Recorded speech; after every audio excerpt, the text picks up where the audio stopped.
Ахматов Нармұрат Таластан. Андан кейін шайыр еже сізге. Келіңіз. Ахматов Нармұрат. Амансыңар бі, ағайын туғандар. Бұл жерде барлығы чоғыл отырады.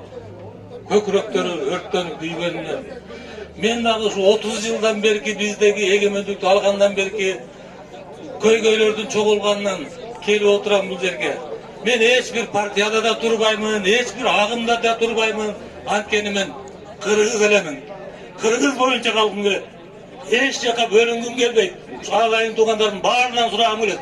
Ешбір партияға, ешбір ағымға бөлінбегілечі. Қырғыз бойынша тұрғылачы. Мына 15 жыл мұрын ұшы біздің қырғыз туықты сақтап қалауыз деп Сауыр үкөз сөз сөйлеп шықты. Мына 30 жыл болды ошодан бері. Алдан кейін. Мына ошодан эмне келет? Биздин экономика. Байыркы гректер айтып кеткен экономика деген кыргызча которгонду үй экен, чарба куруу экен. Мына бизде эмне болуп атат? Экономика деген. Ушунун байыркы гректер айтып кеткен терминге азыркы термин жок. Кыргыздарда ошол термин пайда болуп калды. Чуңкур, аң, каз деген. Анын себебин айтып берейин.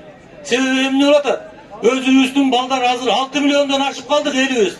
Ошолордун тең жарымы азыр биздин жери жок балдарга айланды. 96 жылдын июнунан кийинки балдардын бүт баары азыр биздин Кыргызстандын тең жарымын түзөт. Ошолор азыр ошону айтып атпаймынбы? Садыр Жапаров ушуларды козгоп кеткен. Ушул өзүбүздүн балдарга, жарандарга жерди берейик. Чуңкурларды ар кимге кастырбастан өзүбүз казалы деп. Мына ошол айтып аткан жанагы термин ушул болуп атат. Өзүбүзгө балдарыбызга жерди бербесе туруп, тыштан келгендерге жерди берип салып туруп, ошолорго бизге чуңкурларды, аңдарды, көрлөрдү кастырып дайындап туруп, биздин Кыргызстанды жок кылган саясат болуп атат. Айта турганым ушул болчу. Мына ошол 30 жыл болду ошо Кыргызстандын эмесине. Мына Садыр ошону эметип туруп, азыр ушу келген себебим да ошол болду. Мен Садыр үчүн эмес, Садырдын сөзү, анан өзү үчүн келдим. Биздин Кыргызга күйгөндүгү үчүн. Ошонун үчүн мына Садырды колдоп ушунча элдин баары чогулуп отурасыңар. Ошонун аркасынан мен да ушул жерге келдим. Ошол боштондукту берип кое турган Конституцияда жазылып турат. Президентибиздин өзүнүн укугу бар деп. Ошол укукту ушунча элди кыйнабастан эле өзү эле колдонуп кое турган болчу. Мына ушунчадан бери мына азыр эртеден бери ушул жерде эл турабыз. Кулак кагып угуп турат бүт бардыгын.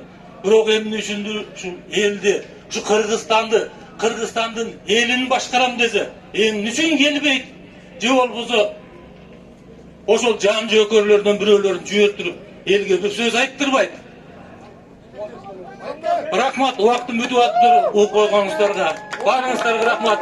Садырды бошотоюк. Садыр Жапаровга боштондук!